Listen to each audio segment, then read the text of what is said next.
Hello and welcome to Follow Everton. Greetings from Mallorca.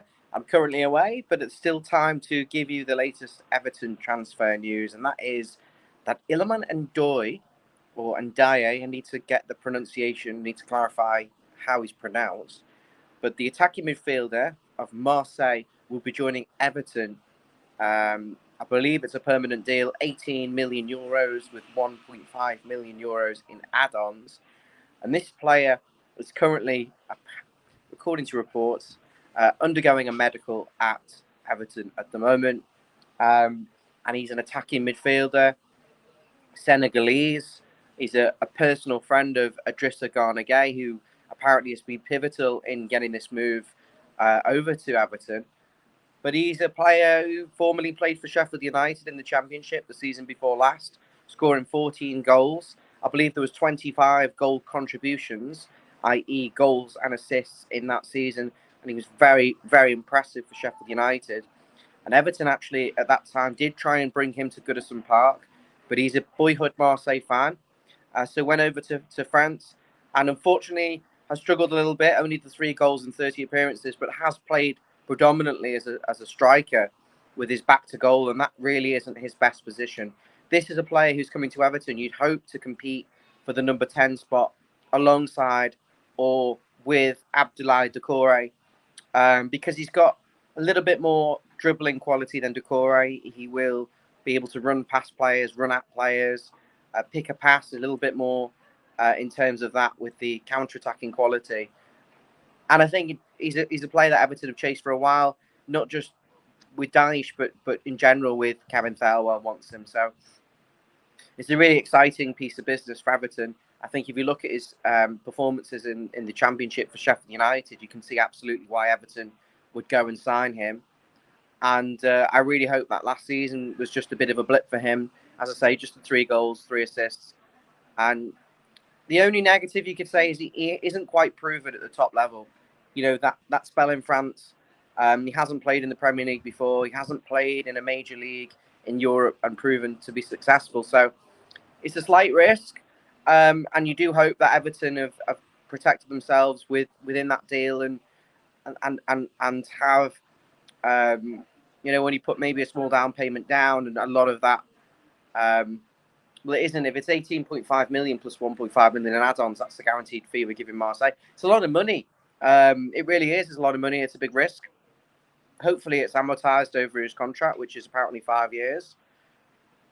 So we just have to have our fingers crossed and hope that this guy is going to be good enough to step up to the Premier League. And I think from the evidence I've seen, it probably wasn't the level last season, his true level. I think a lot of it was the fact he was playing in the wrong position, which is as a striker. So he's going to have his medical, and I think it's refreshing, regardless, to see Everton actually making 3 signings before July. And, he'll go in straight for pre-season. Interesting. I can't see him being a replacement for anyone, so he must just be an opportunity that's been too good to turn down. Just look at the comments and stuff. Tazul saying, "Do you think DCL will be sold?" No, I don't think he'll be sold before Sunday. The Blues are saying, "I'm not sure where we get a player for that price who's proven at the top level." I think 18 million euros is quite a lot of money. I think there's a point where the player, you have a big jump in quality. You're 40, 50 million pound players, and then there isn't an awful lot in the wages and the and the transfer fees. But I think that's a lot of money. I do think that's a lot of money, but it's a risk that I hope is a calculated one. The other news is that Everton have re-signed Ashley Young on a 1-year contract. Now, I know there's a lot of young apologists out there, but for me, that's a poor signing. I don't care whether he's a squad player or what. I looked at his stats: 7 yellow cards, 1 red card, 31 appearances, no goals, no assists. He was complete liability every time he played. Targeted at left back, targeted at right back, balls behind him, balls in front of him, running at him. I don't get it. I think if he's an emergency player, he'll play less than a dozen times a season, mostly off the bench, mostly covering for injured players, then fine.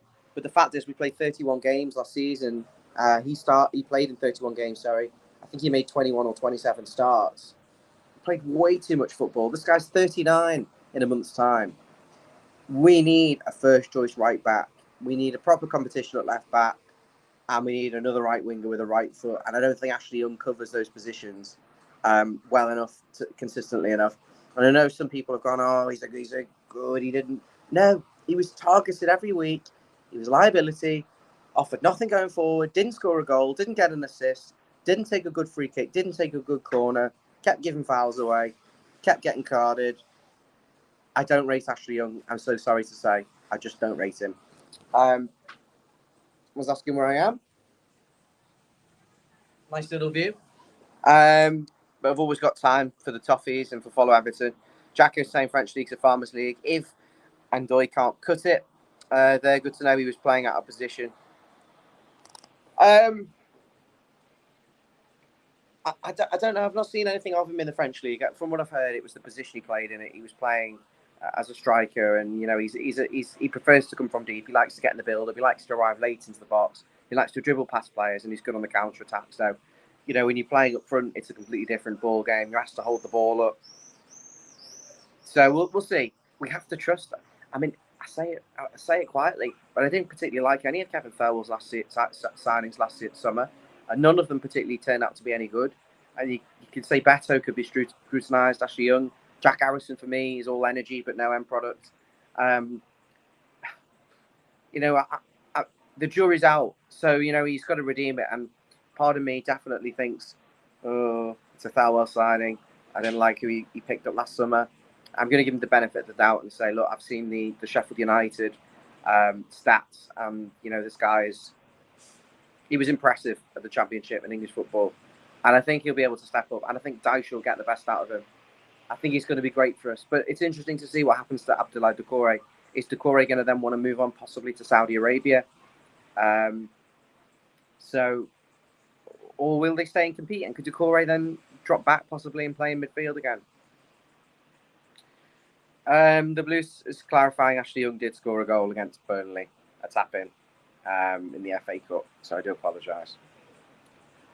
So is there anything else to talk about? Has anyone got any questions, any topics they want to go through? There's quite a few people watching. Make sure you do like and subscribe.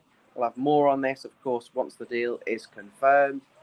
So Everton have signed Timor and Bugan, Jack Harrison on a season-long loan, and are set to sign Marseille midfielder Iliman Ndiaye. Forgive me for the potentially wrong pronunciation. Jacko saying sell Beto, yes or no? This is an interesting question, Jack, and thank you very much for it. I see a lot of potential in his overall play, his overall game. I think he's got pace. I think he's got strength. I think he can hold the ball up. I think he can head a ball. I think he causes a lot of disruption for opponents.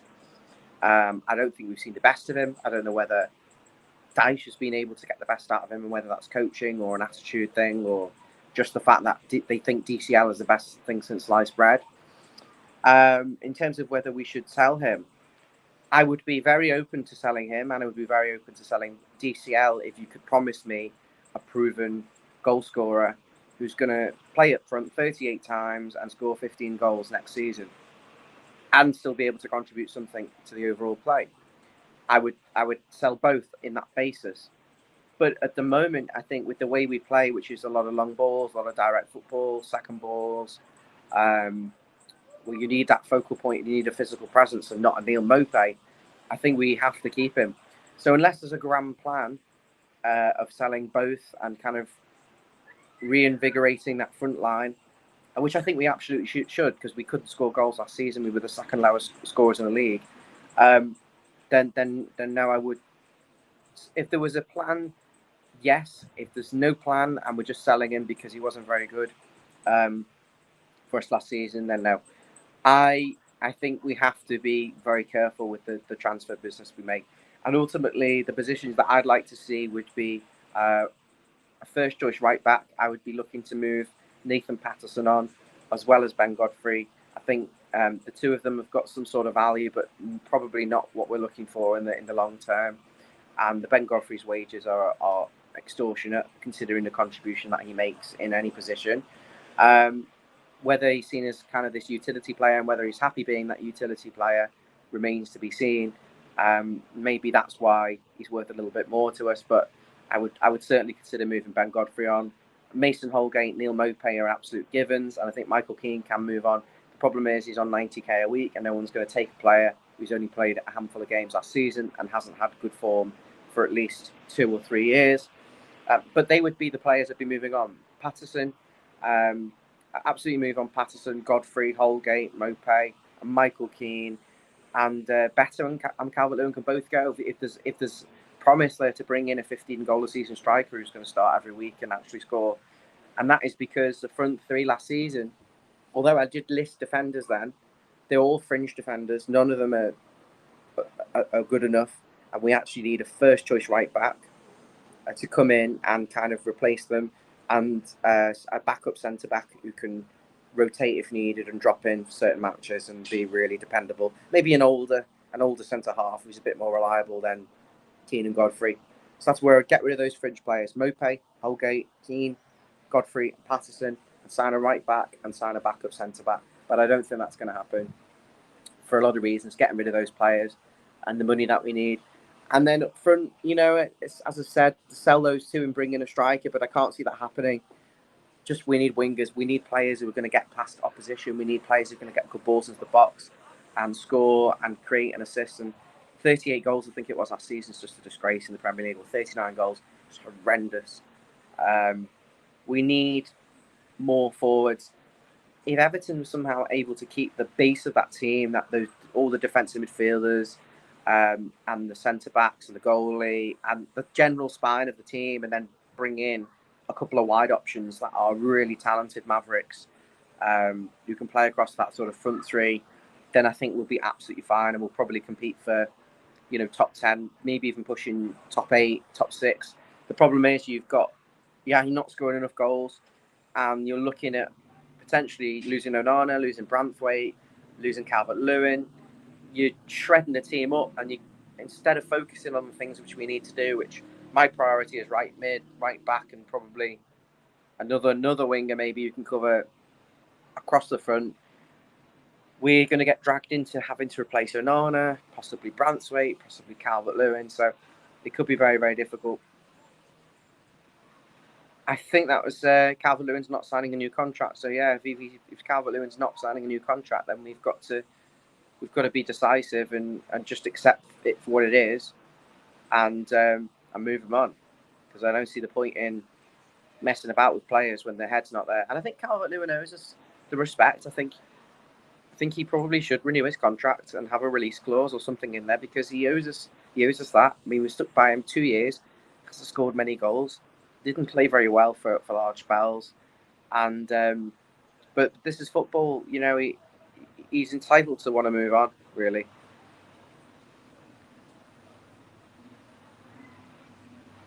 And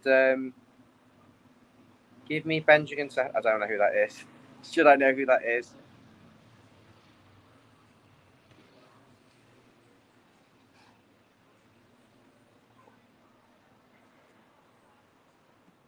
Anything else we're talking about? Let me just double check my notes.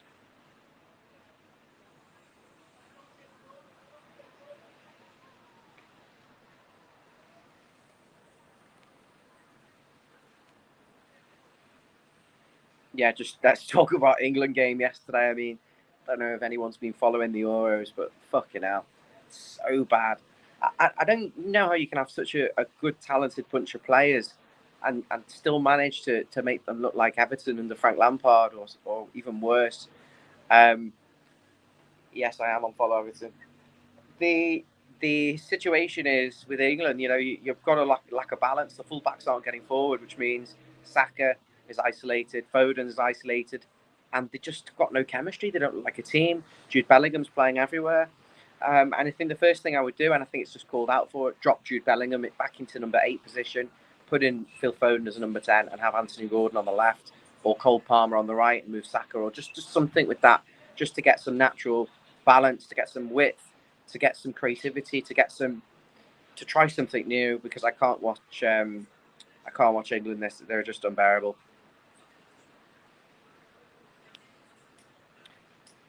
The talk is that Beto has been linked with Fenerbahce for 20 million. That is a load of nonsense. That's not going to happen. Sides in Turkey don't spend anywhere near that. They don't like paying with their own money for players. What's the other thing I've got? There's a few things on the agenda. Everton are having some events, Goodison events. The first one I think's got Lee Carsley, Thomas Gravison, and Daniel Amakachi. I think these are players 90s and the early 2000s periods. Everton are doing a series of events to celebrate Goodison's last season, which will be very exciting. And I imagine hopefully they'll get in your Artetas, your Cahills as well, your Pinars, and you'll get in your Radcliffes and your Sheedies as well, and your Peter Reeds, and we'll do from all the generations that we can do. Jordan Pickford is now the most capped England goalkeeper in major tournaments. Also has the most clean sheets in major tournaments for England. That's a good feat. Congratulations, Jordan. I think he's over 60 caps. Tazul saying, can you show us the view from the balcony?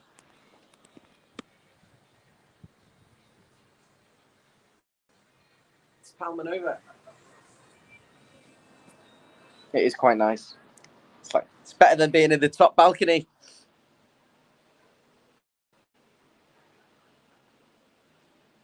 Apparently, Bayern Munich are interested in Amadou Onana, £50 million. I mean, what is the point in this? Unless the player is looking to push for a move, I do not see what the point is from an Everton perspective, because we pay 33 million for him. We owe Lille 20% sell-on clause, which means 33 million. We sell him for 50. That's 17 million, which means we owe 3.4 million to Lille, which means that leaves us with 37.4 million. 37.4 million is cost if you include the transfer fee we paid for him and what we'd owe Lille. So we'll be left with about £13 million profit, really.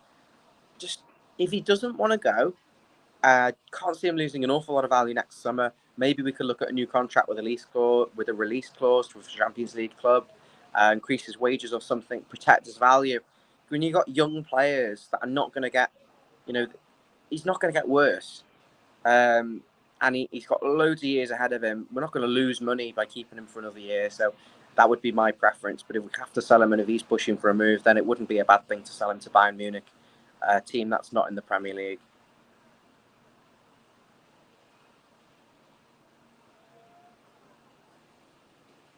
That's it. I think I've covered everything I want to talk about today. It's been a nice 20 minutes. Thanks for joining. What you need to do is this. Subscribe now. Hit the little button below and turn the notifications on. We go live with all the breaking news and we have regular shows. Thank you. There's over 200 watching, so thank you. Much appreciated. But if you're over on Twitter, join us over on YouTube, which is youtube.com/follow Everton. And make sure you subscribe if you haven't done already and leave your comments below. Thank you very much, and I'll see you very soon. Take care.